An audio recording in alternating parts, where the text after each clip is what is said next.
Bonjour, le sujet que j'aimerais partager avec vous aujourd'hui concerne la manifestation de la présence de Dieu. Lorsque nous pensons à la manifestation de la présence de Dieu, nous imaginons que cette manifestation arrive seulement aux gens extrêmement consacrés, ou sinon à certains moments très spéciaux, à la fin d'une période de prière par exemple. Mais ici, dans l'histoire du prophète Élie que j'aimerais vous raconter, il s'est passé justement le contraire. Le prophète Élie, il prophétisait contre le roi Akab, contre la nation d'Israël, jusqu'au jour où Akab décida de tuer Élie. Akab invita alors 450 prophètes de Baal pour affronter Élie qui était tout seul. Élie, il affronta donc le roi, il affronta les 450 prophètes, il présencia le feu de l'Éternel qui tomba du ciel, il fit pleuvoir après 3 ans de sécheresse. Cependant, l'épouse du roi, Jézabel, le détestait. Elle a envoyé un messager pour lui avertir comme quoi elle allait le tuer. Élie, qui venait d'expérimenter une manifestation de la présence de Dieu d'une manière puissante, quand il reçut le message de Jézabel, qu'aurait-il dû faire? Je n'ai déjà affronté 450, je vais faire pareil avec toi parce que Dieu est avec moi. Mais non, qu'a-t-il fait? Il prit peur et s'enfuit pour sauver sa vie. Que s'est-il passé là? Il est où le prophète audacieux, courageux, plein d'onction? Puis le verset suivant dit qu'Élie s'enfonça dans le désert et demanda la mort. Ce n'est trop, dit-il. Maintenant, Éternel, prends-moi la vie. Puis qu'est-ce qu'il fait ensuite? Il se coucha et s'endormit. Son monde est devenu tellement obscur qu'il s'est déconnecté de la réalité. Puis le verset suivant dit, et c'est très intéressant parce qu'il nous dit qu'un ange le toucha et lui dit, Élie, lève-toi et mange. Le lendemain, un ange apparut une deuxième fois, coucou Élie, lève-toi et mange. Et puis Élie se leva, mangea et but. Puis fortifié par cette nourriture, il marcha 40 jours et 40 nuits jusqu'au Horeb. Puis en arrivant à Horeb, qu'a-t-il fait? Il chercha une caverne et s'endormit. Peur, fuite, isolement, envie de mourir, absence de rêve, absence de motivation. 40 jours et 40 nuits se sont déjà passés et maintenant il est dans une caverne en dépression.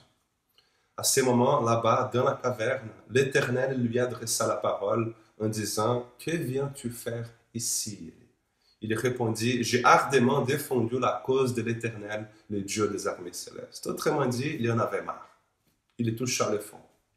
Mais bon, après toute cette histoire, que pouvons-nous apprendre au sujet de la manifestation de la présence de Dieu? Nous pouvons apprendre 3 choses. La première que nous pouvons apprendre se trouve dans ce que Dieu dit à Élie. Que viens-tu faire ici, Élie? Dieu n'a pas dit que fais-tu là, Élie.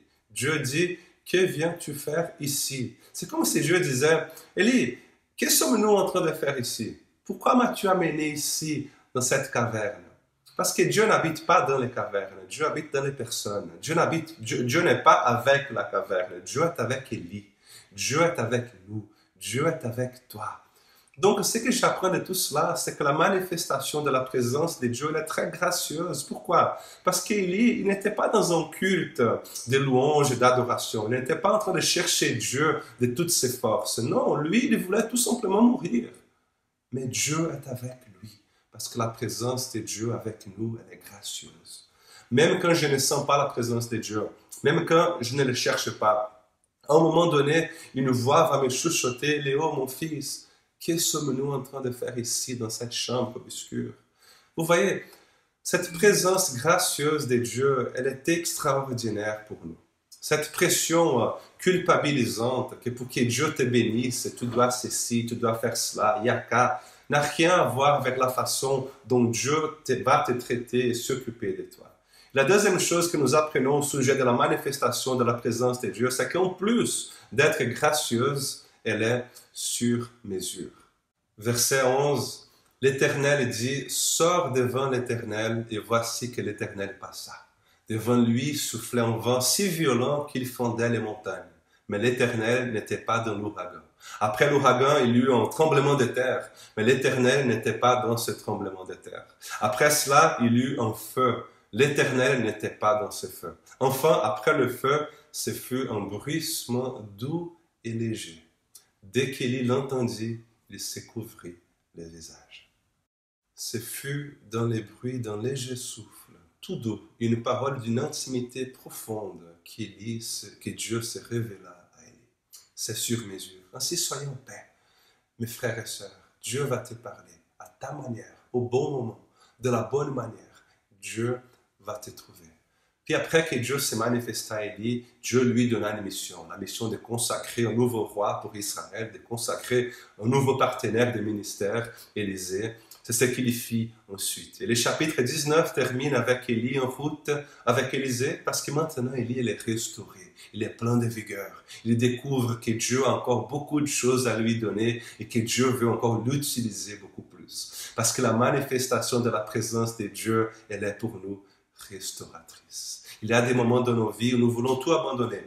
Nous ne voulons savoir de plus rien, nous voulons désister. Puis Dieu nous visite, il chuchote un léger souffle de notre âme, il nous nourrit, il nous embrasse, il nous met debout pour la vie.